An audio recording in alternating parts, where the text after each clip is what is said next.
Good morning, good afternoon, everybody. Welcome to the Enhancing Your World show. I'm your co-host, Chris Alba. Larkin's going to be joining us shortly, so I'm looking forward to today's show. It's going to be an action-packed one. We're going to talk about trauma today, and it's become such a buzz, and there's so many experts that talk about what's trauma, and how to deal with it and how to heal from it and how to grow through it.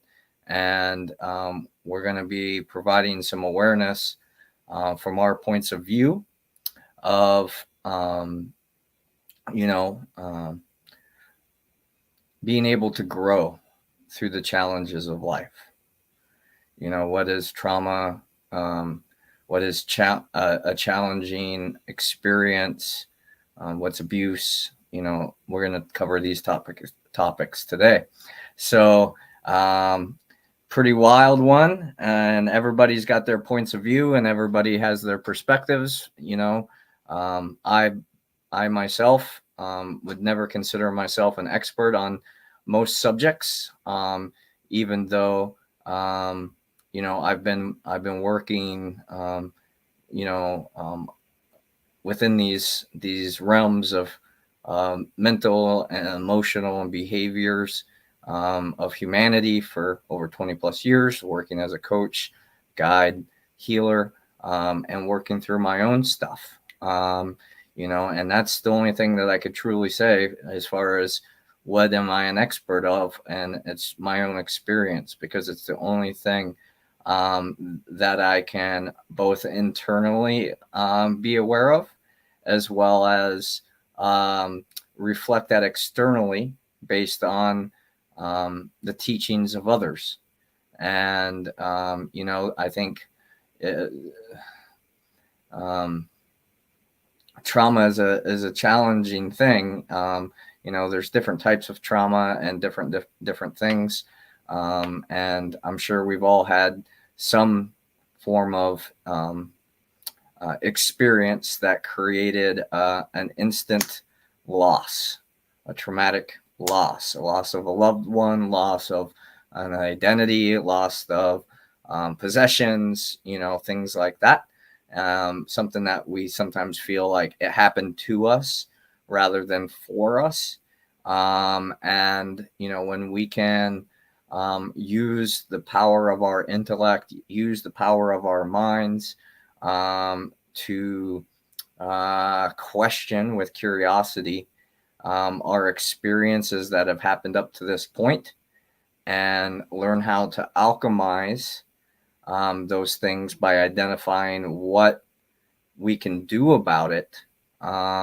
We can gain an awareness of how to grow through our own processes, our own behaviors, our own responsibilities, walking in authenticity. The challenge with all these things when we're teaching how to be authentic. Like, I don't know what your authentic self is. Only you can be aware of that. I can observe it through my own observations, through my own discernment, through my own judgments, through my own experiences. But that is my own level of awareness, my own level of consciousness, observing something. And whether I see it as good, bad, and different, that's my work. And that's what I'm trying to illuminate through these podcast series, or video vlogs, or whatever you want to call them, and through my daily practice is of walking with others. So, um, you know, um, there's Larkin. Hi, Larkin.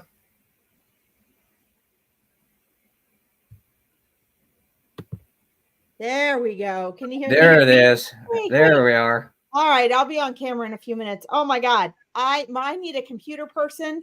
My computer gets on a screen. I can't even It's like half off screen. It's the wrong size. I don't know what happened to my laptop, but it is a mess. Did you How have an are you? update? We updated it, but you know what? I don't know. I might be taking a trip to Best Buy to talk to the Geek Squad. It's Right. driving me nuts. I So your know. whole life comes crashing down when it stops working well. Yeah. Well, when you base your life off of the technology, right? That's right. Yep. Uh, so yeah, definitely.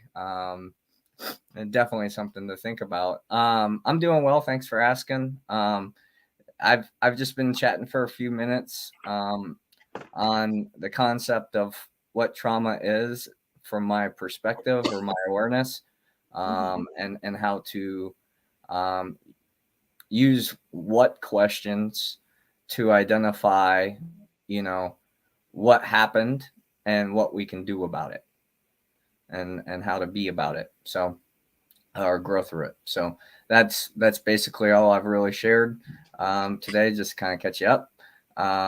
And what are your thoughts? No, I think that's great. I think that what I've been doing this first week in April with my mindset clients and even some of my reading clients is basically the same thing. I've been talking to them about how we identify what we go through. Mm-hmm. And for a lot of people, that means trauma, and asking them to focus on questions, like you were just saying. Right. It's the questions that you ask yourself, not so much the answers that you're getting. And again, this comes up time and time again in our conversation on here, Chris, and I think probably with both of our clients is what are we, it's all pretty simple. As a human being, all this stuff really boils down to mindset. Mm-hmm. And what are we programmed with? So if we are programmed, everybody, I find each generation, each younger generation seems more and more identified with more dramatic labels. And so you hear everybody walking around, even high schoolers, talking about trauma. And so what really is trauma, and how is that a different identification than what it was maybe 50 or 100 years ago? And how do we handle it differently? And I think a good example that I brought up with my coaching clients last week was, my grandfather was in World War II. He was a Seabee, so he literally rebuilt bridges and ships and things while they were being blown up.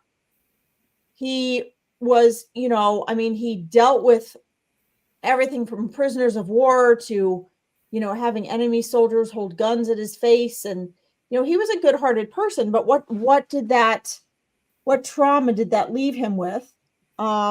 He ended up having to leave the Navy because he was on a ship that exploded while he was on it.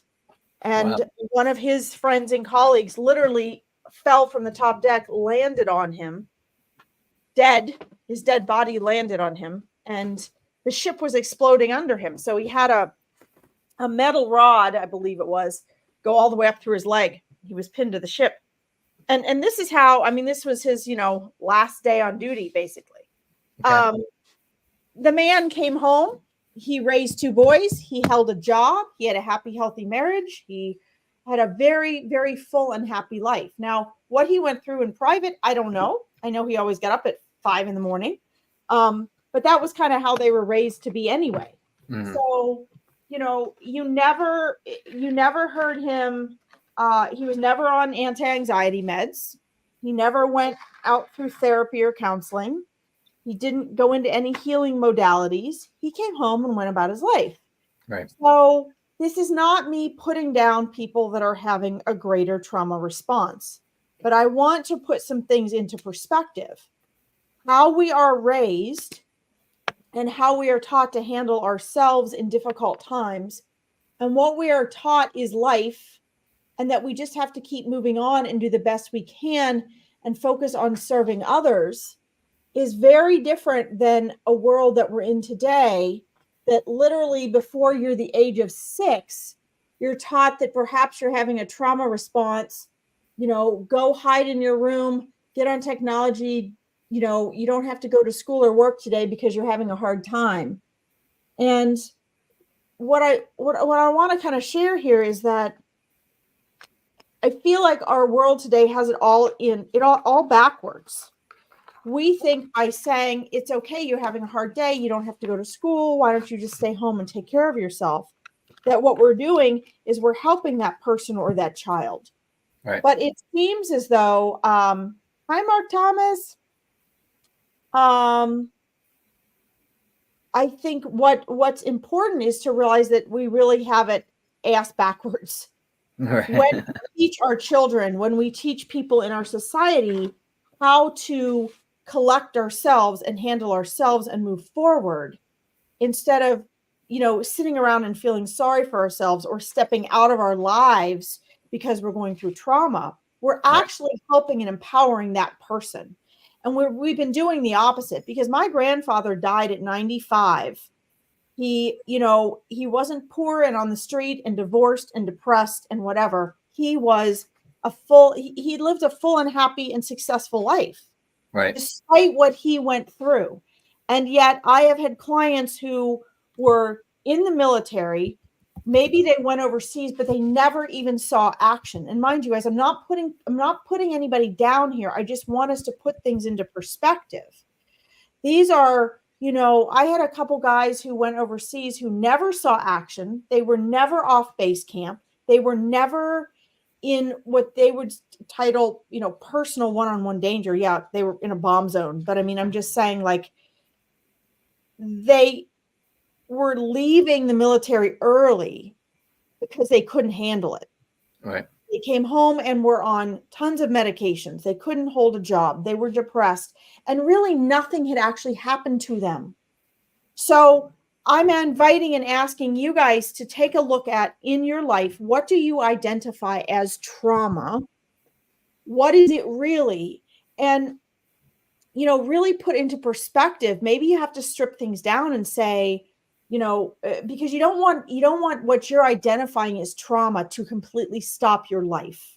Right. And I'm not expecting everyone to be like my grandfather, but it is a lot of how we are raised, and what we are taught is trauma. And then what we're taught we have to do about it. When we move on with our lives, that's our radical responsibility to make sure that we don't allow what we identify as trauma to stop our lives. And there's a lot more where this came from, but that's what I want to summarize and really talk about today. Okay. And this got everybody going. All right. Right. Using an outside source, I really like the teachings of Gabor Mate. I find his teachings pretty compassionate. And as somebody that leads, holds himself as an expert, to some standard, he seems very humble, and he's willing to be compassionate, and also, say, this is where I've made my mistakes. This is what I could have done better. Now that I've shifted, perspectives, or seen it from a different light, him being a workaholic and being fried all the time, trying to provide for his family and things like that, and how he handled his relationships in his life. And, the thing that, he says about trauma is it's an invisible force that helps change our life, right? It shifts shifts our reality in some way. And, that could be a car crash. That could be, you got robbed. It could be a death. It could be, all these various different things, because it creates an immediate awareness of the both polarities of unconditional love. You can, lose a loved one and be grateful that they're no longer suffering and pain, but you're still missing that person. Their embrace, or their touch, or their conversations, or those types of things. And I think that's normal. I think that's human, to be able to hold that duality, and like you said, not shut down, completely, for months, years, whatever because of one experience, and to be compassionate. I try not to judge other people's experiences, of course, because what they're going through is what they're going through. At the same time, there's always a question of, well, how are you gonna be when those things come up? But then what are you gonna do about it? Like if we're giving our power away to outside forces, it disempowers the individual will, right? And having that, having that, I guess, awareness, or whatever. It's, well, what are you going to do about it? Like, that happened. Okay, great awareness that it happened. Now, how can we heal from that? How can we grow from that? How can we move in the highest vibration for ourselves and our collective? Because it is about service. I mean, the people that go to war, they're going to war because they're being of service to a system, and they're getting compensated for it. I mean, I don't think most people in the military would go to war, and a lot of the friends that I've had go to war, they're like, we were just over there helping the people, the powers to be, make more money. Mm-hmm. And that's where they got disenchanted, like right. that trauma of, like, they had this idea of, I'm going to be of service. I'm going to be protecting my nation. I'm going to be helping. No.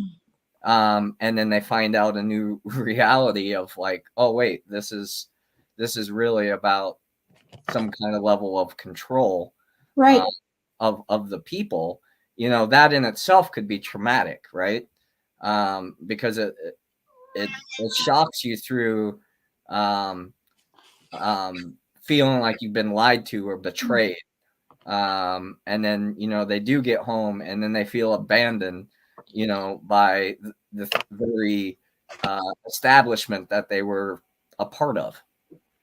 I mean, well, I just want to quick pop in and mention on that, because that's such a good point. Is keep in mind, though, that a lot of times trauma or hard times that we're going through, it is not that it is creating something new or a new problem. It is that it is revealing what was already there. Right. So, and I know you're aware of that as it comes through, but I really want to emphasize that, is that, a lot of those people that you're mentioning, perhaps until they go to war or until they engage their services, maybe that's something they didn't see as clearly, or right. they didn't recognize. And so again, if we step way back, this is not us judging you guys and what you identify with as trauma, but it is important to get a bigger perspective, because what a lot of people identify as trauma today and do not handle well, they allow it to ruin their lives. And yes, I did say they allow it to ruin their lives, because you have choices you don't realize in your response, is different than what someone might have 50 or 100 years ago. Sure. And my only point in saying that is not to put down those of you that are going, I am going through trauma. Don't belittle me. I'm not doing that. Right. I want you to understand that a lot of the perspective of it is how we were raised and taught, or what we were no longer allowed to be taught or exposed to. In other words, at a time when life was, quote unquote, tougher and we weren't as privileged, people taught their children as though life was going to be full of trauma. But right. They didn't necessarily title it that way. They just right. taught them how to be strong, how to endure, how to adapt, how to move on and have a good life despite these things. Right. Whereas now we have people growing up in a society where everything is immediate gratification, it's handed to you, and those people still think, I don't have what I want, I don't have a good life, my life is ruined, I'm going through trauma. And they're really not, in compared to people from earlier generations. Right. Who every time you had a baby, you could die. Right. It wasn't like, oh, you're going to be home in 3 days and with this new baby. People Right. assumed maybe you would die. Right. So, we've got to really look at that because it empowers us to say, okay, maybe I can get through times that are traumatizing to me in a way that there is life on the other side instead of having to go through months or years of anxiety and depression, medication, not being able to hold a job, that type of thing. And Right. Chris and I really want to focus on self-empowerment here and standing in your power. So Mm-hmm. it is important to at least acknowledge and look at this. I know for me, I don't normally go through trauma, and my March was completely traumatic to me. So, these are things for us to look at and assess. And Chris, your points are so positive and uplifting and broadening. I think it's, the way you approach this is so powerful. Yeah, thank you for that. I was actually just talking to a friend of mine from Brazil the other day on this. And she was stating her jobs have sent her all over the world, and she's been all these different war zones and having all these different experiences. And she said the way that we were raised in Brazil, there's no such thing as trauma. There's challenging times. Yes. There's things that happen to us beyond our control, and those are painful experiences, but we don't necessarily have to spend years in counseling or therapy to get through it. And it is interesting to think about. As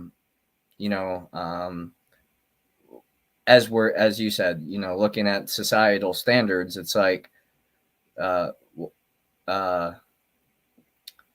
do I want to put this?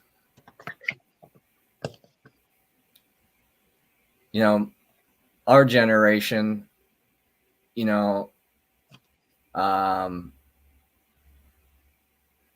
saw some level of abuse, but talking to our parents, their level of abuse was a lot higher. Like, I used to get spanked, I used to get hit, I used to get beaten, and but so did my parents. But my parents didn't use a rolling pin, or they didn't use a stick, or didn't use a belt, or whatever. And I think that's part of the progress that we're growing through. It is creating the awareness of how to be a higher vibrational being, and not so much in control of, or I should say, a lack of control based on our belief system, or what we're emotionally reacting to. Mm-hmm. And really trying to be more mindful about how we're choosing to affect ourselves and other people. But it's challenging because it comes down to being really open, really honest, really vulnerable, and knowing that everybody has some level of expectation, whether it's shared or not. And if it's not met, and not discussed, then that can create some residual resentment, and hanging on and stuffing those emotions, hanging on to those stories, all those things keeps us kind of stuck in a level of identity that takes us away from being responsible for who we are, why we are, what we are, as we move through life. Yeah, and I think that leads us into choices. Right. That really, I mean, this leads us into choices, and this is, I'm just gonna. We all know this, and so I'm just gonna say it blatantly. We are in a world right now where we're supposed to tiptoe around everybody and be careful of what we say. I do not believe that that is empowering. Because again, as a mindset coach, we have choices we don't realize. Right. And so we're living in a society where those really running society and really brainwashing everyone want us to be impacted and affected by what is said. Mm-hmm. They want us to be offended by one another. Right. And so generations are now being raised that you have to be politically correct. You're not allowed to say this and that, to the point where it happens even within families. Right.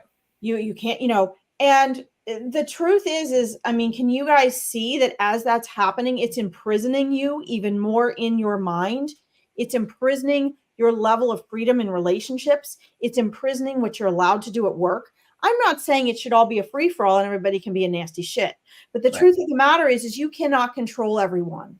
Right. And so when we raise people to, instead of working on themselves and how they handle it and empowering themselves, using that to empower yourself personally and find better ways of handling things, we instead can go out and sue somebody because, they used the wrong pronoun or they said something else that they shouldn't have. You know what? We're all going to be offended at some point. We are all going to be offended. And when we take away someone else's right to express themselves, we're doing the same thing to those people that before had a freedom to say something. In other words, I make it a point to get on here and talk about these things openly.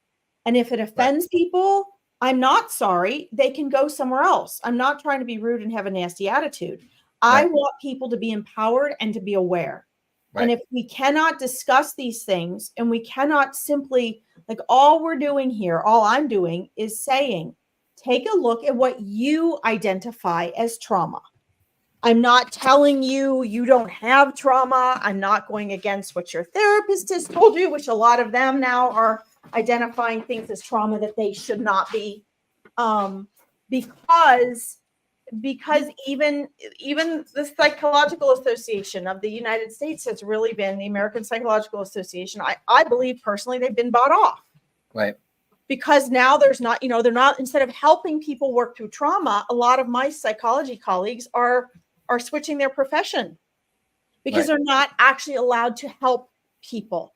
If, it's not all about, guys, it's not all about, everybody's got to feel good. Everybody doesn't have to feel good all the time. And one of the interesting points I think people don't realize is we have a silent subconscious belief that you should feel good 90 to 90% of the time, be happy, and feel bad and be unhappy the other, 5 or 10%. That is not realistic. That is not true. You will feel crappy and shitty or not completely satisfied and happy at least 50% of the time. You will feel blissful maybe 10 to 15% of the time, and you can feel content and happy at peace the rest of that percentage, whatever that is. Right. But when and you guys can go into studying, oh my God, subliminal programming, which is just out there everywhere, even if you think you're not being programmed. But our kids are being really taught that, you should be able to be happy all the time. Things should happen instantly. And, if you're not happy 90% of the time, there's something wrong with you in your life. And that's just not true.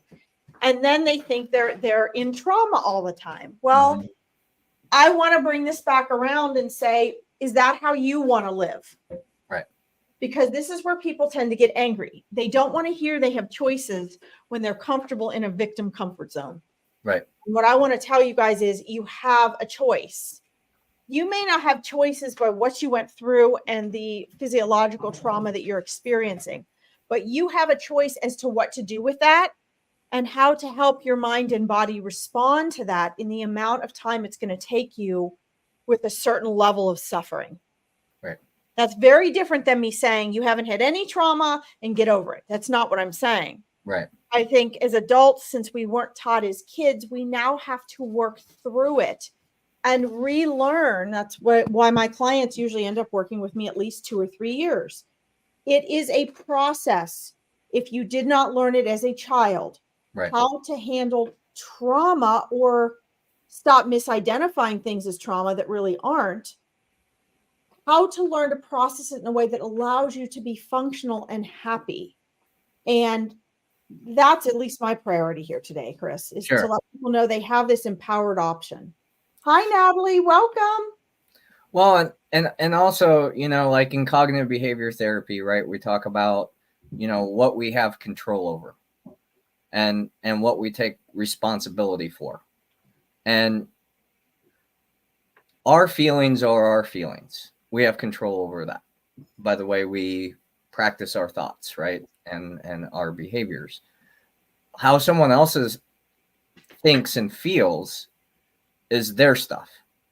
So, like you said earlier, like you don't want to offend anybody, but if they do, you know, you're welcome. Because there's something that you haven't healed from yet. Like if someone can call you a name and ruin your month, there's definitely some things that we can do within our own life to not be so disempowered by other people. You know, we can thank them for their perspective, their awareness of, you know, how we were out of alignment with how we wanted to be, you know, and take responsibility for the parts that, you know, we didn't intend to, because choice always comes with duality, right? The what we expected to happen versus what we didn't expect to happen, the consequences, if you will, and grow through that within ourselves, and then being able to communicate that with one another openly and honestly, I think is the way we maintain our friendships and relationships. Absolutely. So we're well, yeah. So this can allow us to, I mean, there's a couple things I'd kind of like to summarize here. Sure. Not that we're done, but just for everybody who's just joined on or whatever. You know, number one is, you know, I think we should get into talking about your power of choice. And again, to really hear and be receptive, guys, and learn to do something different here, you have to learn to not take things personally. And our society encourages us to take things personally. But in the end, who does it really hurt? It really hurts you. Mm-hmm. It really hurts the person that is going through whatever they're going through. You know, if one of the first things I find really offends people, especially people that have really gone through a lot of trauma or whatever, or a lot of hard times, is when I tell them that they have choices that they don't believe that they have. Right. Because why? The only reason is because it pulls them out of their comfort zone. Mm-hmm. And the only way we get what we quote unquote want or get to a better place is by getting out of our comfort zone. Right. And so we have to do that. If we don't do it by choice, life pushes us there. So, you know, it's much better to do it earlier by choice than to wait till something gets to a trauma place. Right. You know, or a very dramatic place. Right. And so, you know, these are powerful, you know, why my business is Powerful Choices. These are powerful choices. Right. And people don't like that if their comfort zone is where they've been victimized. And you know why? Because then they have to make choices. And everybody's afraid of having to make choices. But understand that your power comes through making choices. And I think the first breakthrough here is getting to a point where you realize you have choices you didn't think you had. Right? You have choices as to, you might not at first be able to choose all your thoughts. You actually can, but you might not be aware of that. But you can choose how you let them affect you. Right. And that's a process. You have to learn how to give, you know, nothing has meaning until we give it meaning. You have to learn, okay, why am I upset by this? Oh, it's because the meaning I'm giving it. How can I choose a different meaning? Guys, that is a process that for some of my clients, it sounds ridiculous, but it takes them a year or more. Because you have decades of being trained that and taught what certain things mean and how to react and respond. And you're going into the 95% of your mind you are unaware of And you are becoming the master programmer, which means you have to be self-aware. You have to learn to become aware of what's influencing you. You have to do all that. But Right. once you've done it, oh my God. So instead, you can step back and say, okay, yeah, like this past month, I said, wow, okay, this is traumatic for me. I haven't gone through trauma in a long time. And I was able to pull back and say, okay, so how do I handle that? Right. It's not, oh, I'm going through trauma, so this is my excuse to be frozen and not do anything. It's no, okay, I recognize that, but I still have to move on and make choices and take steps, regardless of the label that I'm giving what I'm going through. Right. This is the line, my friends, of becoming truly empowered. And you all have a choice is to, what are you identifying as trauma? And then what do you choose to do with that? Mm-hmm. And that's really what we want to send you off with today. Right. If you're sitting there and you're feeling traumatized and helpless and paralyzed and stuck, and believe me, Chris and I have both been there for years on end with no break. But know that there is a choice that you just maybe haven't identified yet. And the more of those choices you identify and act on, the more will be revealed to you and the more empowered you'll become. And it's one little tiny step at a time. Mm-hmm. It's not overnight. No, it's a lifetime process, right? And then once you think, oh, I got this handled, something else comes and shows you a different way to look at it, right? I was sharing and with somebody that came down to the sensory deprivation tanks the other day at Think Tank, and we were sharing stories about some things, and I had shared, and I've shared it on the show about being robbed, and she was like going on like how bad that was, and like, oh my God, and all the things, and I was like, I'm really grateful for it, and she just looked at me with bewilderment, and it was like, it helped me to learn to detach from material stuff. Yeah. Like I was trading my time for things. Yeah. And when those got taken without my permission, right? I didn't give them away. It showed me how much I valued stuff over my relationships. And it helped me shift my mindset. And I mean, we all go through whatever. I mean, I shared the story about, being beat up by the cops and, having that involuntary response when I would get pulled over, how I would shake and, all that stuff because of that happening to me as a teenager. But now that I'm where I'm at, like, I can recognize that's a tough job. And they're human, doing the best they can. It's really helped me look beyond how it's myself and look from someone else's perspective, empathy, right? Or of how it affects somebody, and sometimes I think we can get caught up into that too, because most of us don't want to hurt people. And when we do, it can be pretty challenging to forgive ourselves because that wasn't our intention. But that's one of the things, though, that also happens with. And sorry, guys, sorry I've had my camera off, but my dogs have had to go out. I've had to run around. Now I'm going to get coffee, everyone. All right. So if I'm a night owl, if we'd be doing this at 2 a.m., I'd be like the first one on here. No, I think that's really important, Chris, because one of the things that happens to us is when we get in trauma, our world shrinks. Mm-hmm. We, even if we just have high stress and anxiety, our world shrinks.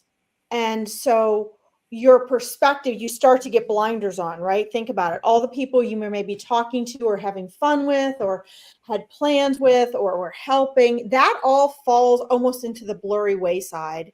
And, at least for me this past month, it was the burning stomach and the pounding heart and the trouble sleeping and the, I literally had 3 hours sleep every night for like a month. I'm a person that needs like 10 hours sleep. So this was not good, so you find the physiological effects.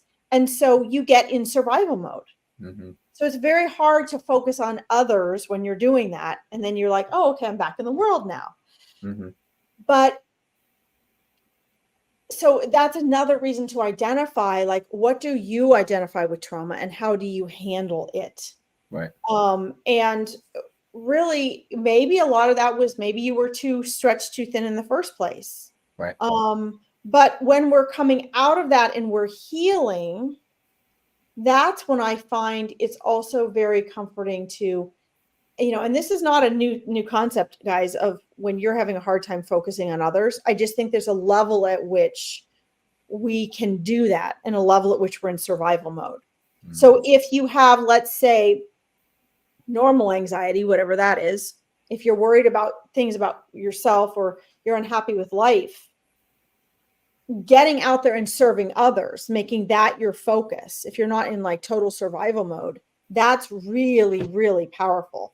Mm-hmm. Because that is a totally different thing. That is like a way of life. That's a mode that you're in versus a trauma survival mode. So those are kind of, if you can identify those two separate things. Let's say you're just going about life and you're just kind of unhappy and you're miserable. We're taught in our world today to focus on us. Subconsciously, we are. Mm-hmm. Think about it. All of the propaganda, marketing, and advertising, it's all me first. Mm-hmm. Get what you want. Get something for free. Blah, blah, blah, right? And that is this is the thing you guys have got to remember. It's not in the conscious part of your mind that you are having a conversation in your head about what we're talking about today. It's in the subconscious part of your mind that 95% of your life is coming, or your life is coming from the 95% of your mind you're not aware of. Right. I cannot say this enough. Well, it's the faster processor, right? It's that. Well, it's the subconscious mind. It's the part that is making all the choices. So when you are, let's say the 5% of your mind that you're thinking about what you're aware of, that you're responding to Chris and my conversation here. Wow, these two people really don't know what they're talking about. Or, wow, I love these two. Right. That is all coming from what your subconscious mind has been programmed, has experienced, and believes. So in your subconscious mind, it records everything.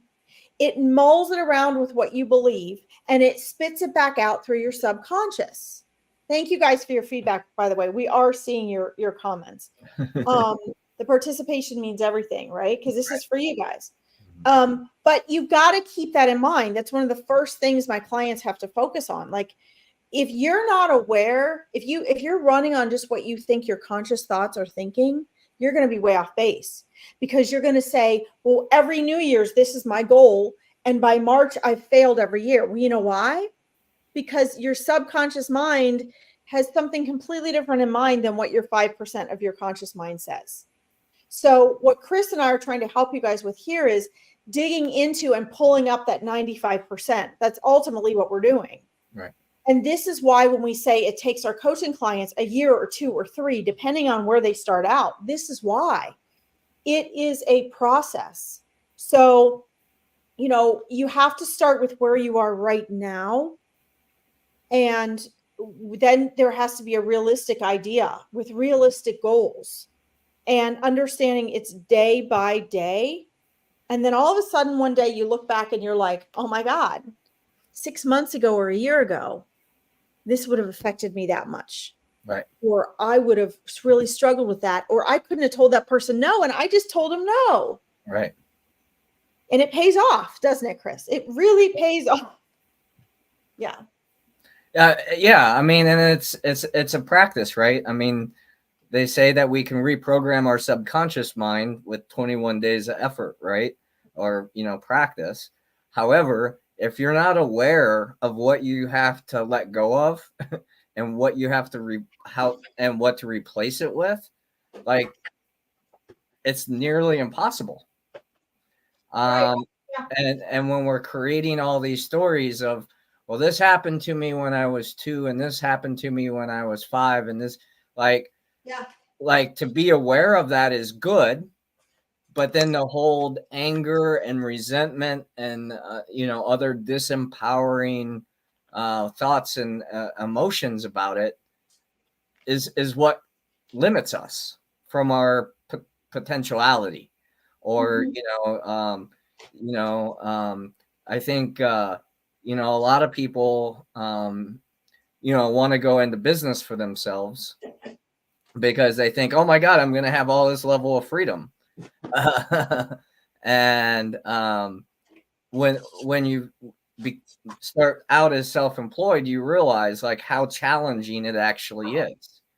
Because unless you're able to set up the systems and you have employees and you have all that doing the work for you or with you, it all lands on your lap.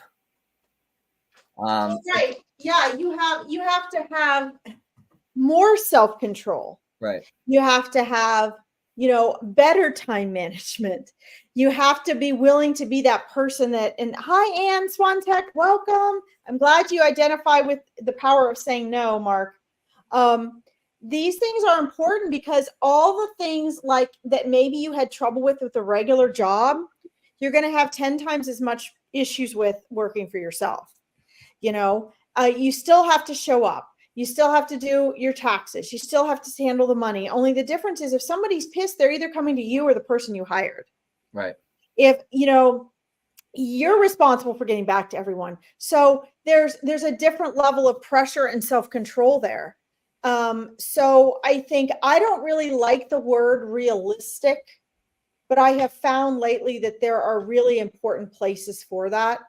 And I believe that I know I keep going back in time to my grandfather's generation, but it is something that has really been lost the past few generations, is how are we learning in society? Are we being encouraged by, and are we taught growing up the things that are going to serve us to survive and be just survival, meaning have security and live happy, healthy lives. We're not always like, ah. And what I see is we have the opposite. Everyone is frantic. Everyone is caught up in what everyone else is doing, thanks to social media. We have unrealistic ideas of reality. Everything from, Chris, this, everything from the images of models in the magazines where that's not even them. They have been, the pictures have been molded so many times and redone so many times. And I remember as a teenage girl looking at those magazines and thinking, oh my God, their skin was perfect. Right. And, it was just like, there's no way. And then I remember working at Abercrombie and Fitch, and it was crazy because I was like, I was fine. I was like 105 pounds, 5'4". I'd been a dancer and a martial artist. Like there was nothing wrong with me. As far as like, I should have been able to walk into there and put on these clothes and be fine. But you know what? I had to get a large or an extra large to fit me. And yet my arms, I don't have big boobs, but I had to wear a large or an extra large long sleeve shirt at Abercrombie. And the sleeves would be this much longer on me because it was made for girls to be like an 8-year-old girl. It was crazy. And I remember a guy coming in and wanting an application, and I went to the back to get one, and the manager said, well, is he hot? And I was like, what do you mean? She's like, well, is he hot? She's like, we can't hire him if he's not hot. And I was like, well, I don't know. I think he's fine. And she's like, well, let me see. And she went and she looked out there and she was like, oh, just tell him we don't have any openings. And I thought, oh. So it was a whole different like reality, right. So we need to kind of start being realistic and taking responsibility for that. What was I going to do in that circumstance? I'm not going to change the whole philosophy of Abercrombie. I did end up quitting. I couldn't work for them anymore. I didn't quit that month. I think I looked for another job and quit a couple months later. But my point is that, guys, we're not going to force the world to change overnight. Right. But whether we're talking about trauma and how I identify it or not, you need to get to know you, how you function, what levels of things become trauma identification for you, and what you want to allow to stop your life, literally. And you have a choice in that. what you want to put on the brakes and force you to stay home with the curtains closed and not doing anything. And for me, when I struggle, my automatic go-to is I feel better as soon as I take an action. But that's just me. Right. Like I can't just close up the curtains and sit in the little corner and cower and say my life is over. That's not me. I immediately want to feel better. So even if it's one step, one choice, one action, I have to know that I'm fixing that and I'm correcting the direction I'm going. But not all of you are that way. So you first need to identify how you handle it in order to know what changes you need to make so that you're suffering less. Right. Mm-hmm. And you know, it's from my perspective, or from what my walk, I can say that in a lot of the beginnings of the years that I was doing self-empowerment for myself, or improvement, or however you want to look at it, I was very much in that modality. And this last year, I did take more time to just sit with my feelings, just sit in it, not do much. And it was one of the most challenging things that I've ever gone through, because I couldn't distract myself from myself. But that's the powerful thing to do. Right. Yeah. And really being in it. And it's, you know, as I'm coming out of that now, I mean, thank goodness for Larkin and all the support that I have in my life that, you know, continue to encourage and inspire and challenge me to, you know, get back up. You know, I'm here, and now I get to, you know, do all the things I love again, doing again. I mean, I was just speaking with a friend last night, and we were talking about why, you know, I got into this industry in the first place. And it was like, because I really love helping people.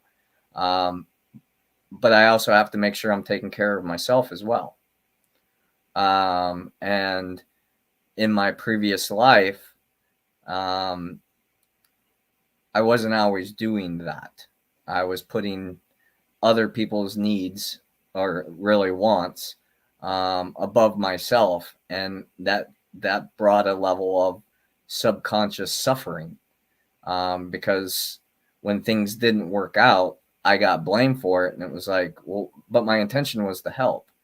And, you know, I did all these things, and I showed up, and, you know, I was there for you. And, you know, now that I'm in this place, like, where are all those people, at to help, you know, me in my time? Where's the reciprocity? Where's the Einie, as they would say in a lot of South American? And it is about reciprocation. It is about give and take. Like, that's wholeness, that's oneness. And when we're always giving, but we're not setting something up to receive as well, our life can fall out of balance pretty easily.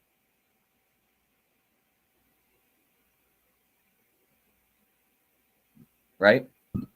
Yeah, I think that's another really important topic. I mean, if you've noticed, all these things really fit together. And I know one of the things Chris and I want to do, and we'll set that up for this month, is have, you know, like have a day, maybe a Saturday or Sunday or an evening, where we get together and we do like a healing circle or a prayer circle.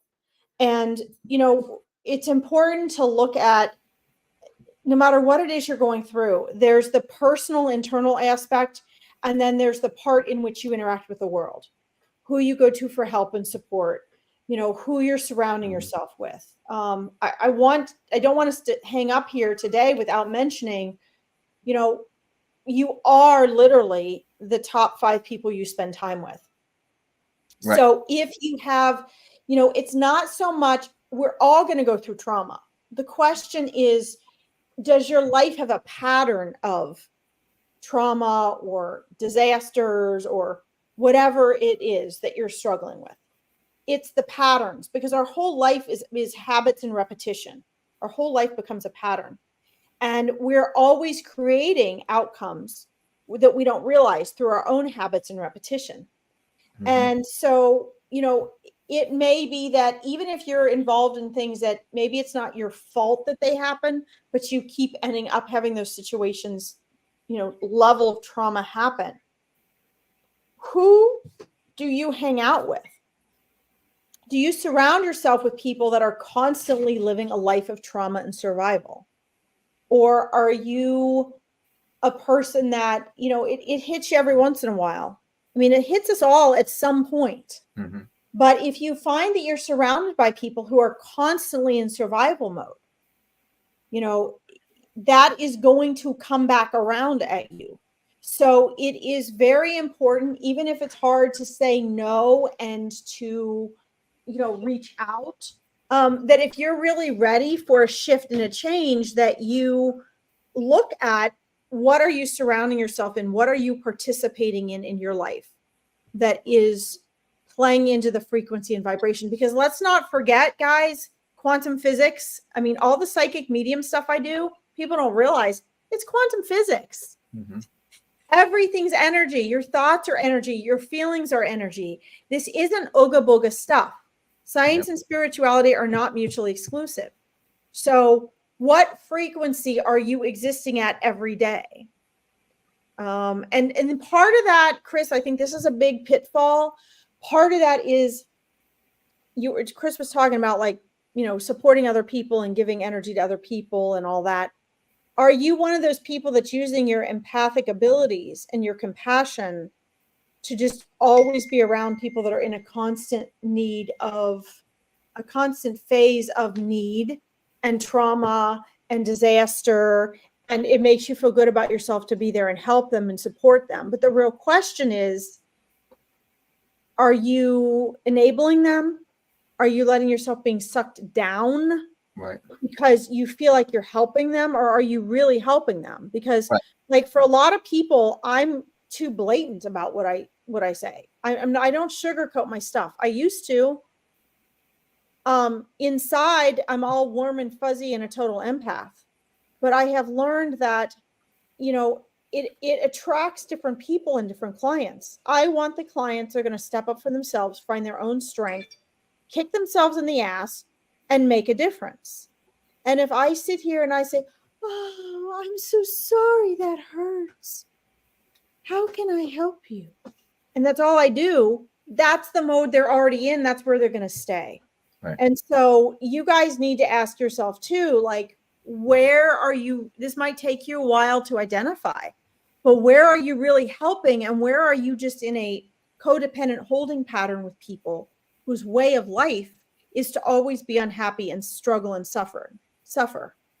Because that will keep you there too. If you're helping a person that's drowning and they're going to keep, using your head to keep themselves above water, eventually you're going to drown and sink, and so will they. Right. You might have to leave them to struggle and go back and get a raft or another person or a floaty and take the risk of them drowning so you can go back and get more resources. Right. And they are not your responsibility. You can help, but they have to want to help themselves. So please keep that in mind. Like dragging them out of the water and then they keep jumping back into the pool. Yeah.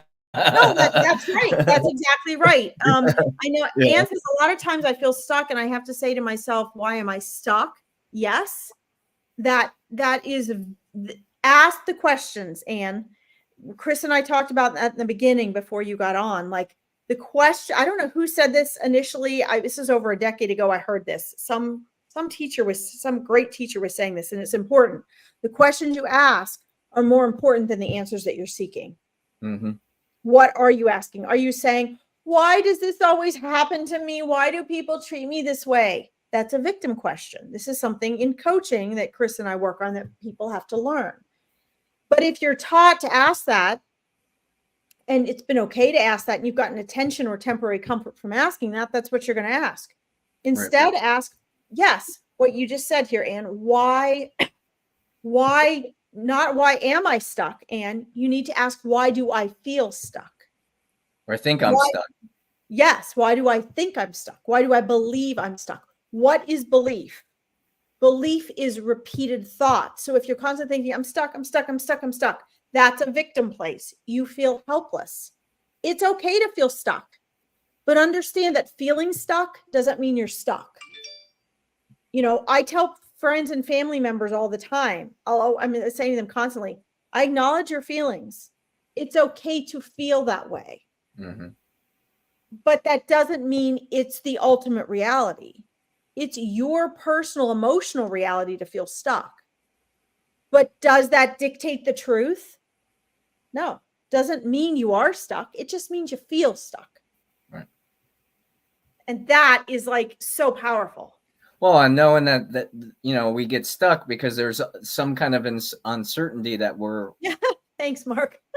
moving through, like, and that's the scariest thing, moving into the void, moving into uncertainty. And I think a lot of us have been conditioned through the years to be afraid of making a misstep or a mistake, but those missteps and mistakes lead to our own wisdom. And how we want to show up, and how we want or would like others to show up, and that allows us to find our tribe. Like if we like to go camping and canoeing and being outdoors, I've used this story before, and most of our friends live in the city and have never gone camping. It can be really uncomfortable because people that have lived camping and used to sleeping in the dirt, or sleeping in a tent, or collecting water, or being aware of the food that is all around and abundant in nature, what plants to eat, what mushrooms we can eat, those types of things.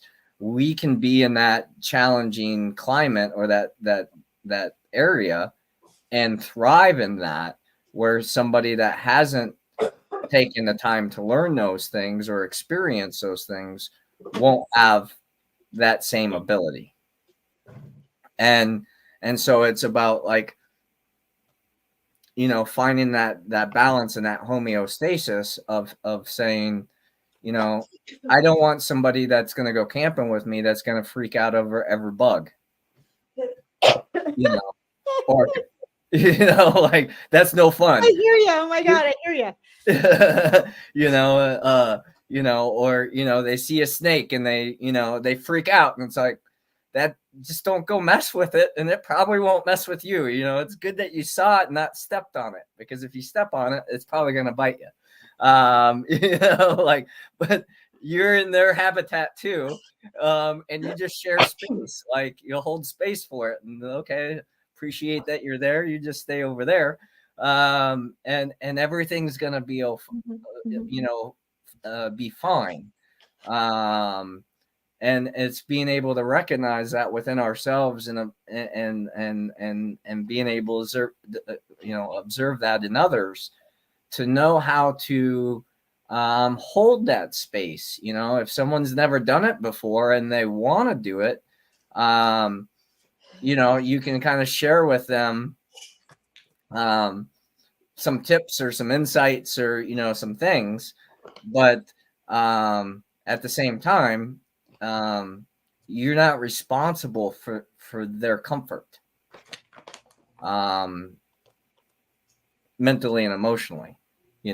Keep them safe, because that's what we can do, is make sure we're not putting people in dangerous situations. It reminds me, Chris, that I've always told my clients, the whole thing about mistakes is so important, because I've always told my clients, if you're not making mistakes every week when we get on for our session, when we get on for our mastermind, go back and make some. I want you to make mistakes. If you're not making mistakes, you're making me nervous because we're working with you in your life as it's happening. And, you know, a little earlier, I mentioned that nothing has meaning unless you give it meaning. Mm-hmm. We are intentionally taught that mistakes are wrong and bad to keep us as a society in line, to keep you afraid, to keep you in a comfort zone. I mean, what better way to keep someone in a comfort zone than to make them afraid of making a mistake?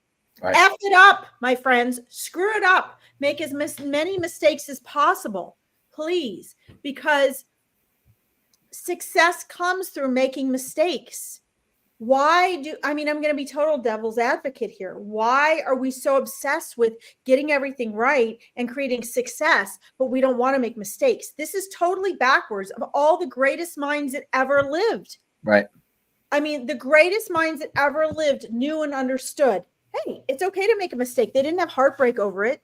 Right. Hey, if too many things are perfect too many times in a row, I'm a little suspicious. Right. So make mistakes for yourself, because this is how you become strong and experienced. The only reason Chris and I get the results that we do in helping people transform their lives is because of the mistakes we made. We know others when we know ourselves. Right. There's almost nothing that my clients come to me with that I don't already know what that experience is, what the people they're interacting with are doing, and what that means because of the mistakes. So it's okay. I was running a ballet program years back, and the students were, this is when I was grateful I was not a high school teacher with the generation that we have right now. The students were offended and upset when I would teach them how to do like a pirouette. Yes, it's just the regular spin on one leg, for those of you who don't know ballet. I was trying to teach them, and some of them were cheerleaders, and I had some of the Cincinnati Bengals were teaching there as well. And I remember the kids saying to me, we don't like it when you teach us how to do the pirouette. Don't teach us how to do the turns. They're like, the Bengals are they just tell us, just do it. Try it out. Just keep spinning until you get it right. They're like, so can you just do that and not tell us how? These kids are like 9 to 14, and they didn't want me instructing them. And I was like, well, good luck with that. I mean, you could do that for years and still not get it right. And even if you're making the rotation, does that mean it's right? Does that mean you're not going to break an ankle? Right. There is a right way to do it that has been taught for decades, over 100 years, that if I can teach you once or twice and then tweak it, you're going to have it within less than a week versus trying to reinvent the wheel. Right. So, you know, guys, make mistakes and make that your priority this week. Not be afraid. You know, so what? So, you know, I make a mistake. I'm like, oh yeah, okay, well, I effed that one up. It's not a big deal to me. Right. You know, and when it is something that has bigger consequence, I'm like, wow, yeah, that really sucks. That is really painful. Sit with that pain. Sit with that discomfort. What you accept and surrender to allows you to move forward. Right. When you're honing in on the mistake you made and your regret, that is what will allow you to sit there and rot away in that regret and not see the new opportunities. Right. Let's see. Mark says, I do believe not listening is called a life lesson. Yes. yes. Well, what do they say? You got to be young and dumb to be old and wise. I think for me, I came the opposite. I was like a really old soul. I was like a little old lady as a little kid. And I think as I'm getting older, I'm acting younger. Like, I don't know. I pull shit now that I didn't pull as a little kid. It's kind of weird. Yeah. Your cat, happy birthday to your cat in heaven, Anne. Awesome. April 9th, an Aries cat. Woohoo. I love it. Happy birthday to your cat. Yeah. So guys, this is powerful stuff. And I think, Chris, you want to go to like 1:30, 13 more minutes, and then we'll be good. Yeah. Yeah. I think I want to focus on like, okay, so what and where does the healing aspect fall in here? And then also, what can those of you listening today, even if it's on the rebroadcast, what can you walk away and do? I think a call to action after these broadcasts or after making aha moments or whatever is really important. I see a lot of people too that come to like the readings that I do. They just get on and they go to reader to reader to reader to reader. We get our dopamine fix with, social media here. And it gives people immediate gratification and relief from whatever they're suffering from. But what you do in private alone when you get off of these things, what you do with the information that is shared or how you relate to what we're saying, if you really want a change in your reality, that is what counts. That is what matters. You have to do the tough work alone, or if you have a good coach or a counselor. But ultimately, when you're alone at night, when you turn that social media off, when you're done with that therapy or coaching session, it's what you do in here and on your own that little by little will transform your life into a completely different reality. And there are years worth of many days and nights that whenever I was alone, I was crying my eyes out. I was working on my journal. I was learning what I could, and not just learning it, but implementing it. And my life is so different than it was 20 years ago. It's ridiculous.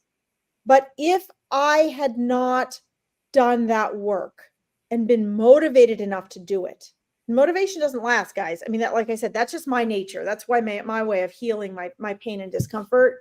But if that's not your nature, you might have to find another way. If I hadn't done that, I would be right now exactly where I was 20 years ago. And I see that in people all the time. Decades go by and they suffer the same pattern. And just because you age and life changes doesn't mean you change. That's up to you. Yeah, it's really important. Anne says, I take it day by day and I know God and Jesus are with me and love me. Absolutely. Now the question beyond that, Anne, is knowing that is good, but then what are you going to do differently? If there is something you want to change and do differently, right? And Mark says, there's no way to heal unless you implement. Yeah. I mean, the healing is up to you. And let me again be devil's advocate here. I did this the other day on my readings too. What is healing? Chris might smack me for this, but I'm just going to say this just to shake everybody's way of looking at this up. Why do we need to heal? What is healing? Again, it's sort of an identification as we have with trauma. Mm-hmm. In the old days, in the old ways, depending on the culture, just like Chris was talking about his friend in Brazil, healing was just another way of life. It was just another aspect of handling what you went through. It's how it was. Yeah. And healing was an automatic and assumed part of the process as we move on with life. One of the reasons people don't heal is because they're so caught up in the healing, because it's another modality for the ego to use as a way of keeping you where you are, that they get caught up in the healing and they don't ever heal. Yeah. One of the ways to heal is to serve others, to stop focusing on needing to heal and to just move on. Another way is to focus on loving. And, when I was in some of my greatest trauma, that's when I started my journal of, I was going to bring forth the healer in me. And my phrase and my mode for the day, let me to be a vehicle of love, light, and healing. And it became my obsession. When I wasn't working, when I wasn't crying, when I wasn't focusing on my own trauma, I would take that traumatic energy I had, and I had been through a lot of trauma, and I went and I was praying for others. And I literally was praying for, I'd focus on 10 people and animals a day. And I ended up with this thick journal where I had prayed thousands of times, given healing blessings to others that I wasn't even around, that I didn't even see. And what started to happen was I started to be able to be a healer for others. It wasn't me. I became that vehicle. Mm-hmm. And it was amazing, because I had heard somewhere that this guy became a healer after he had done 10,000 healings, or attempted to. It's a way of channeling and focusing your intention. Mm-hmm. By the time I was done with that experiment, I was a different person. I was healed from things. I wasn't focusing on healing myself. I don't even remember trying to heal myself. I do not have a victim mentality. So I literally don't think, oh, I need to heal from this. I'm just like, oh, yes, that sucks. I've had trauma. Moving right along. What can I do for somebody? That's my attitude. So I didn't realize when I did this journaling experiment that I was literally going to have the ability or be this vehicle of healing, and the difference that it made for people, whether it was mental or emotional. So the best way is become that vehicle of love, light, and healing. And what you'll find is your identification with healing becomes something different, because especially with women, this happens because there's a lot of money right now being made in reeling women in for healing. Oh, this is how you heal. Work 3 hours a week so that you have time to heal your oh, as women, we need to heal. Okay, yeah, we do. But don't stop your life because of it. So what we need to watch out for is, if you identify a certain way and too closely with needing to heal, what are you actually saying? You're actually saying there's something wrong with me. Things have happened to me. I am a victim.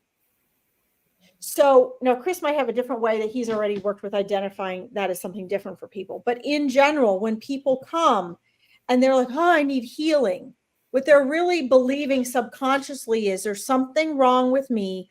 I need to be fixed. I was a victim. Things happened to me. Mm-hmm. So we need to re-identify. I mean, check in with yourselves, guys. What is your belief and your attitude with healing? Is it something that you're going to do for decades? Or is it something that you're not allowing to stop in your life?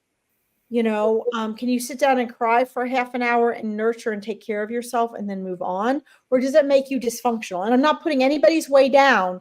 I just want to throw all these contradictions out there to mix it up for you guys, because I think we have a very marketed belief system of healing. And I think if you join Chris's and my prayer group and in the healing circles that we're going to start, you're going to see that we give you a very different perspective and a healthy, empowered perspective on healing. I know Chris really focuses on empowering people through their healing process, instead of it being oh, I need to be healed. He helps you to step into that power. Yeah, it's about feeling better, right? And finding acceptance at what's happened, and using it as leverage, if you will, to go beyond what happened before. You know, it's about the past. Mark just said. Yeah, well, Anne said let go of the past. That too, yeah. Yeah. Yeah, they both did. Yay, guys. Yeah. And it is about realizing that we're always in the now. So what happened, and you can't change it. But when we find acceptance through awareness, through these different modalities and techniques, I mean, having a massage is going to help heal you in ways. Getting energy healing is going to help you in ways. Talking it out with somebody is going to help shift things in different ways. So there's not one right way to do it, and it happens naturally. But like Mark said on this, you have to implement something. You have to show up. You can't just keep going to ceremony after ceremony, or keep buying crystals thinking that these crystals are going to solve your problems. They don't work that way. And realizing that where we are in this moment, and I agree with you, Mark, where we are in this moment creates our future. So, Yes. Once we identify, hey, we have a lack of limitation in our life, here's a strategy to move through that. In the future, it's not going to be a problem anymore.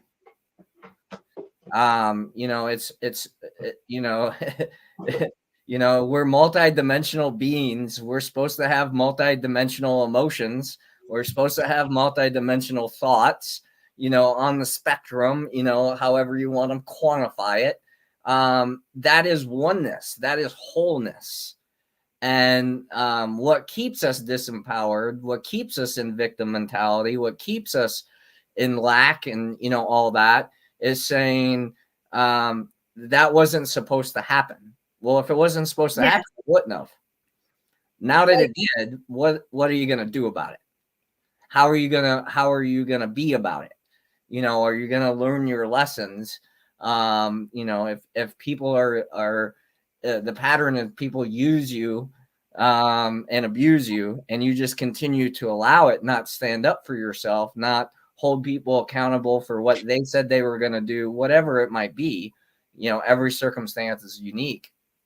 But that's how you shift it. Even sometimes, stopping doing what you're doing or reaching out to somebody, what happens with that? Time goes by and they're like, man, I really miss this person in my life.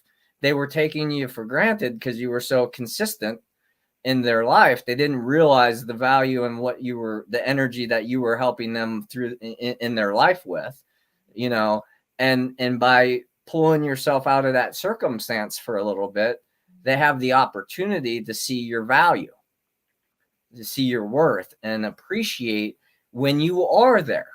And that's part of the detachment process, I think, is appreciating people and places and experiences for what they are when they are. And then when it no longer is working anymore, you have to just let it go in however way you have to let it go. I want to stop smoking cigarettes. That's one of my things. So what do I have to do? I have to find habits or things in my daily life that replace me sitting around smoking cigarettes. And then that addiction takes care of itself. By making the cigarette more powerful, or the nicotine or the habit, I enjoy smoking. I spent time with my cousins this weekend, and she's also a healer. It's been totally crazy because I've been the black sheep of the family for a lot of years, but things have shifted. And we sat down and had a smoke together, like in the evening after dinner, and she's like, I enjoy smoking. I don't want to be addicted to smoking though. So I have control over when I choose to have a cigarette and when not to. Like, I don't fiend for one. I don't have, she is truly healed in a lot of ways, where she's making an empowered choice of, I enjoy doing this and it doesn't have control over me. And I think that's true empowerment, is realizing that we have choice, that we have ways to move our mind, emotions, energy and motion, and move through these things with consistency. Because the consistency of energy, we light our houses with consistent energy.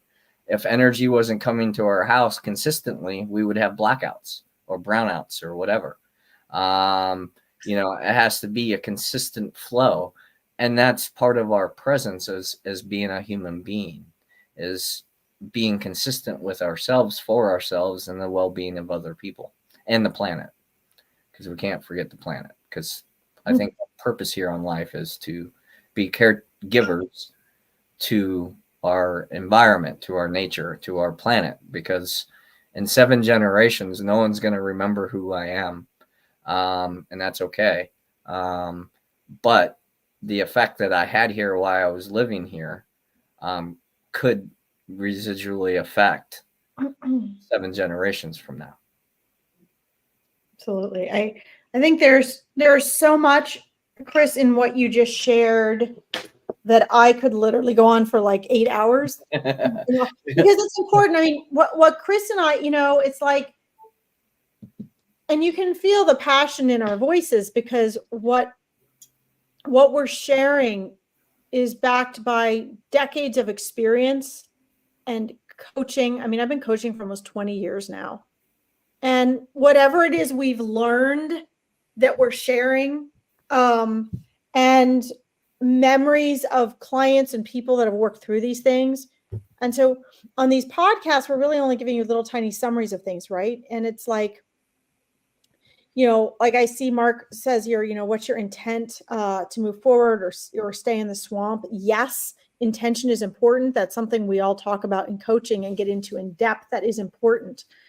Being in the now and the present, and focusing on her family. Yeah, it doesn't, we want to stay in our own lane.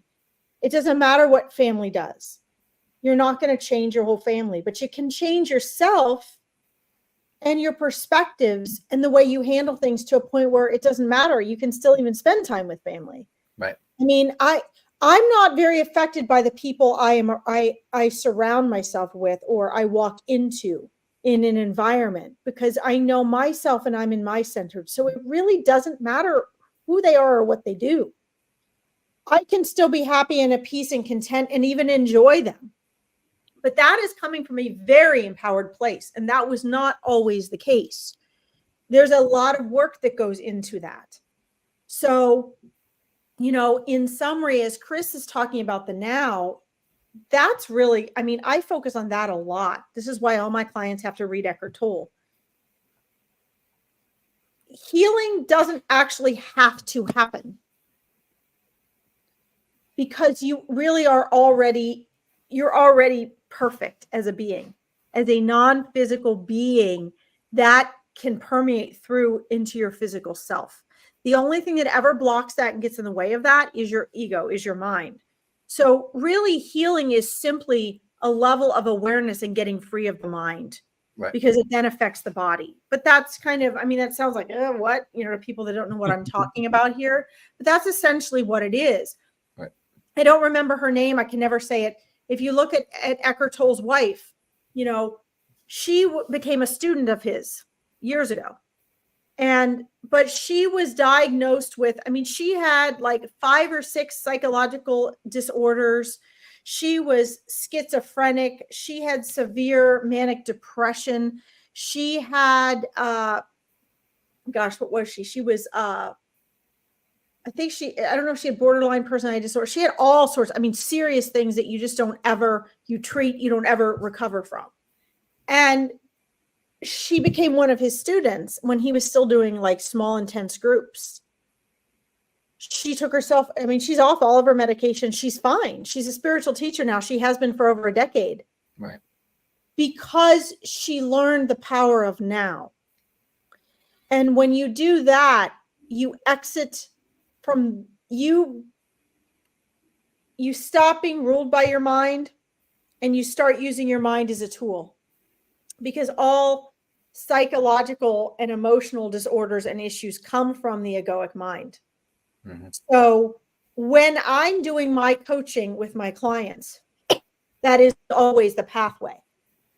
And depending on the level they want to take it to, depending on how committed they are to themselves, depending on whether they book out in 6 months or they stay for 3 years because they see their life transforming. You don't see that at first, guys. The first 6 months to a year of coaching, my clients don't usually see it. I see their progress. They usually don't. Right. Because they're inside. They usually stay with me because they're desperate. It's after they get out that first year, they're like, oh my God, I'm a totally different person. This and that doesn't bother me anymore. Right. And Chris and I with the clients we work with. We have to be willing and ready to let clients go just when they're making that peak and they decide to cop out. And that's heartbreaking. You know, they remove themselves because that ego still has a grip on them. Right. Those that stay are like, oh my God, like, thank God I stayed. Mm-hmm. And it has nothing to do with me or Chris or anything like that. It has to do with the process.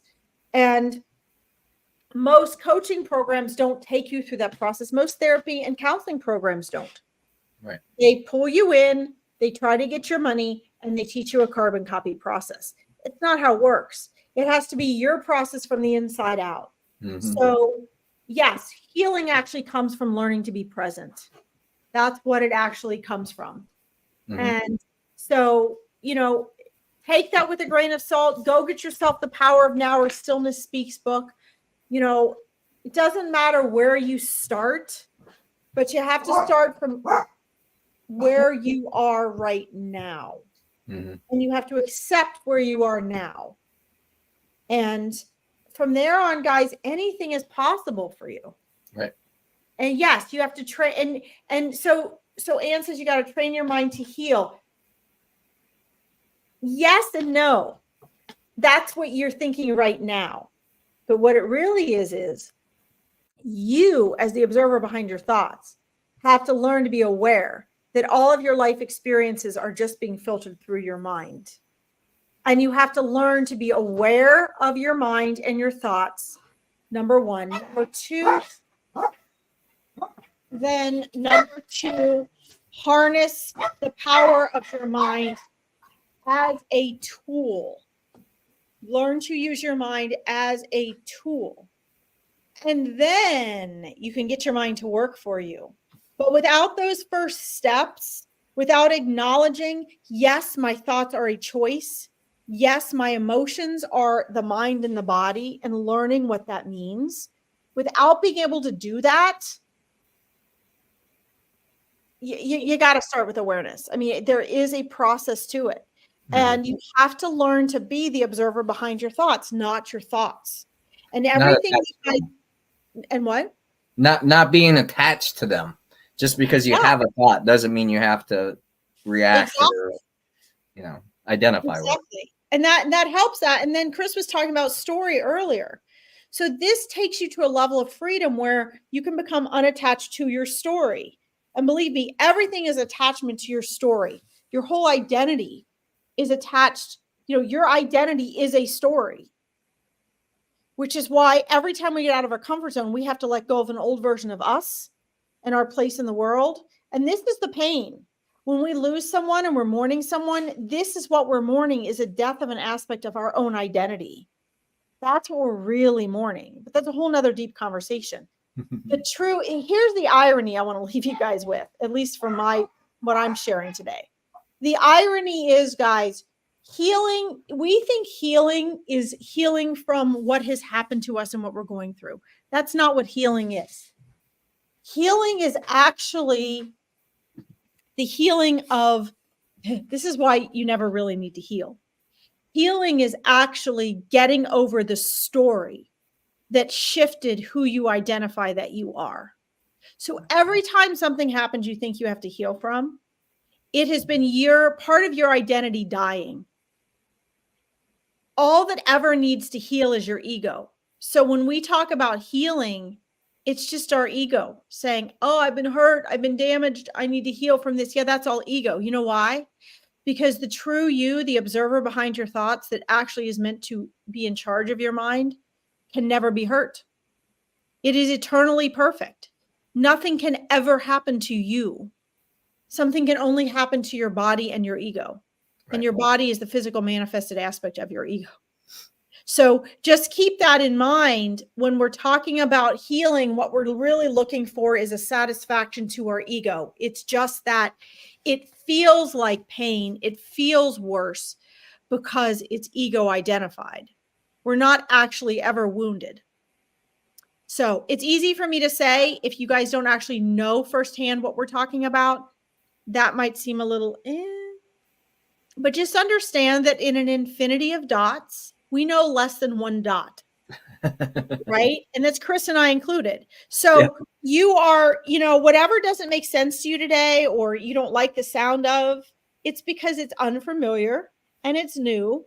And as you move forward with it and you become more aware of it, you're going to be like, oh, and that's what kept me going through all my trauma and hard times, was the more I learned something new and became more aware, the more that sucked me right out of my pain and suffering. Right. But I also think, well, it depends on how we're looking, right? Because if we look externally, that's gaining a level of awareness too, and we can see all the, pain and that humanity causes, the suffering, the destruction of our environments, all those things. Yeah. But it's really looking within, and learning. I mean, I think that's why Think and Grow Rich was such a great book, right? Because it showed all the pain stories of people who went through what they went through, and then it gave examples of resilience, of perseverance, of all those things.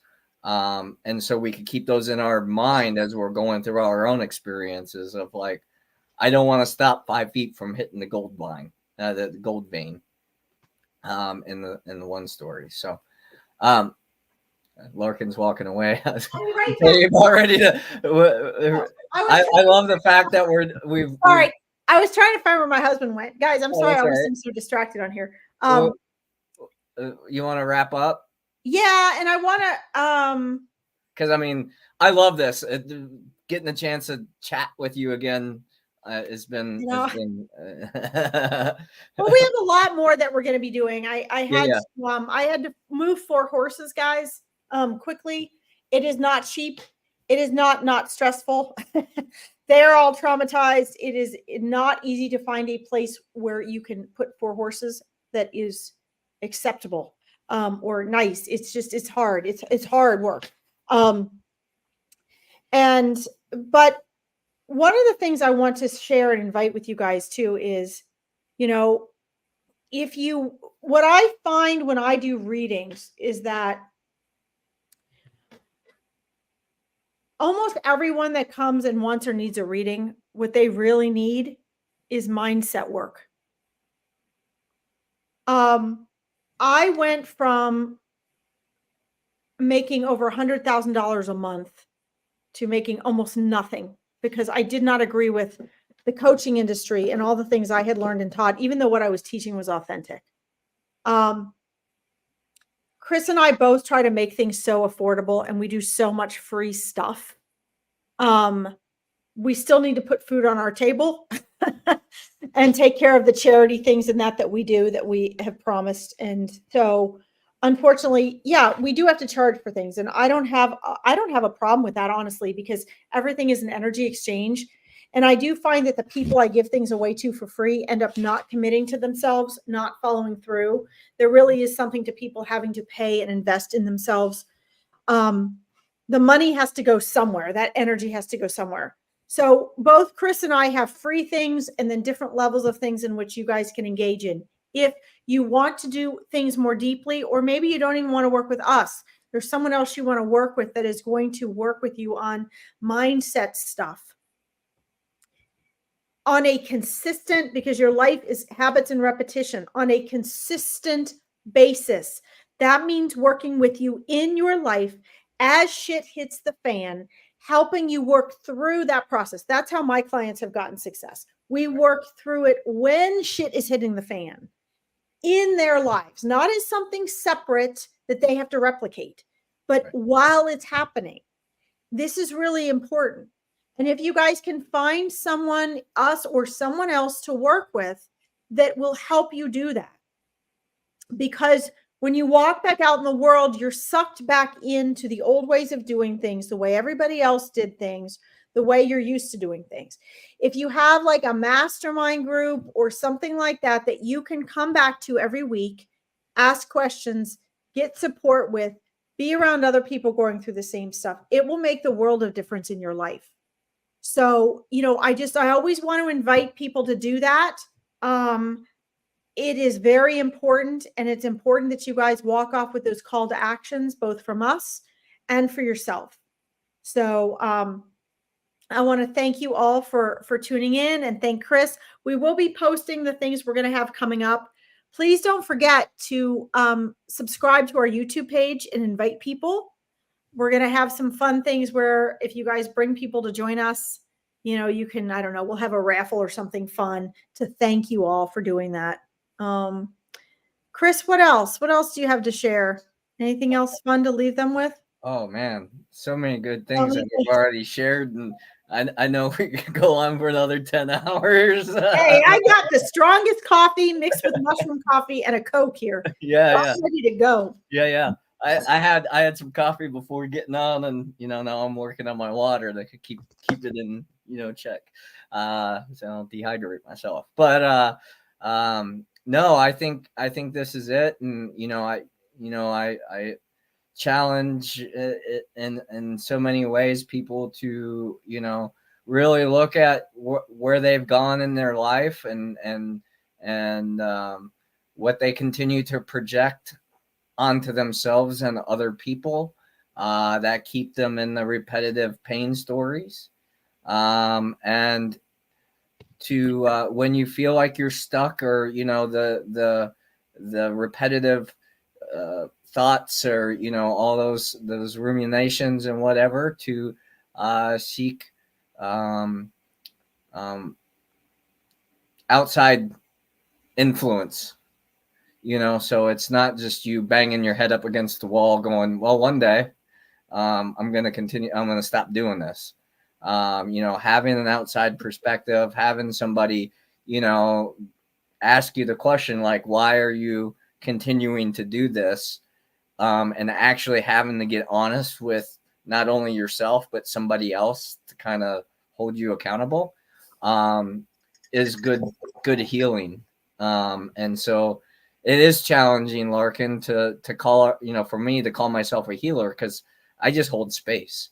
Healing naturally, healing naturally happens. It's through the process, the intention of starting a process and then following the process that allows it to we don't like labels. The labels are just for you guys so that people can find us online and go, oh, I identify with that.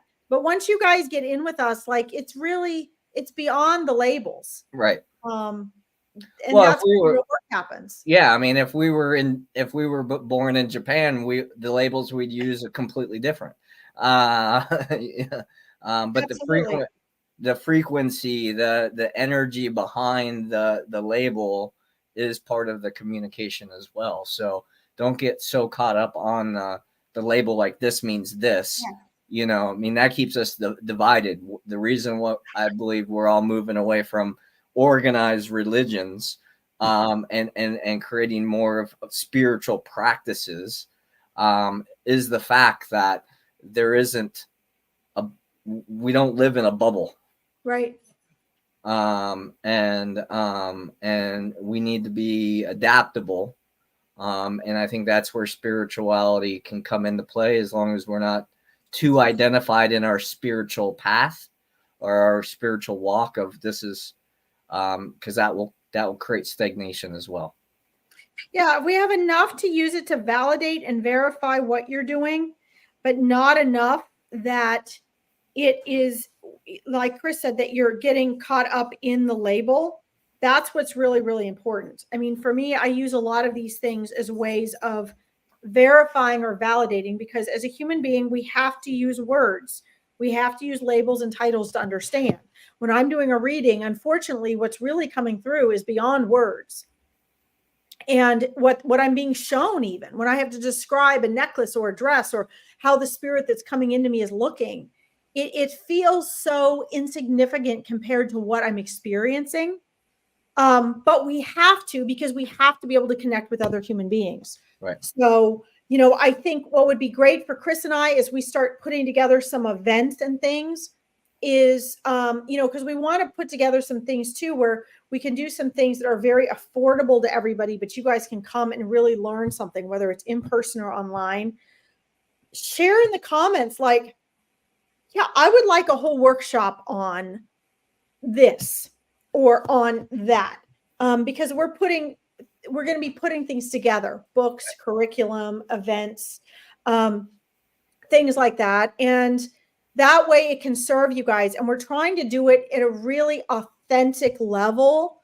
We're authentic about what we're doing, but the question is, how do we put out that beacon to show people that it is truly authentic? And what is authenticity? Right. Versus a lot of what you see out there that has millions of dollars that market and suck people in all the time. The now is the most powerful place to manifest. And as Chris was talking about, when you're too caught up in the future or you're too caught up in the past, you can't create a different future if you're so busy talking about the past. What your family's doing, the person you lost, how things used to be. Well, you will create in your future what you're feeling and thinking about right now.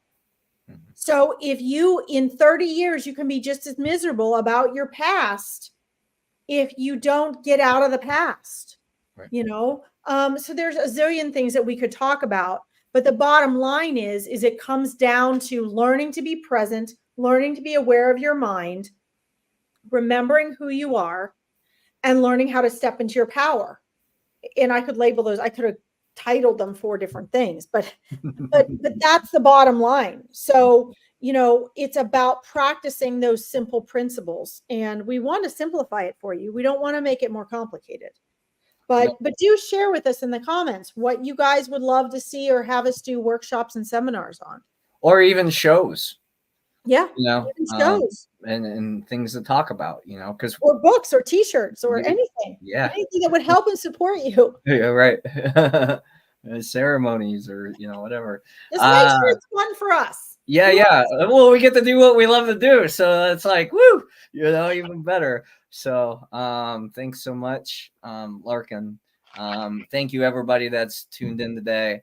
And hung in there with us. I mean, even on the rebroadcast. Yeah. And thanks for all the people that watch the rebroadcast, share, like, all those things, because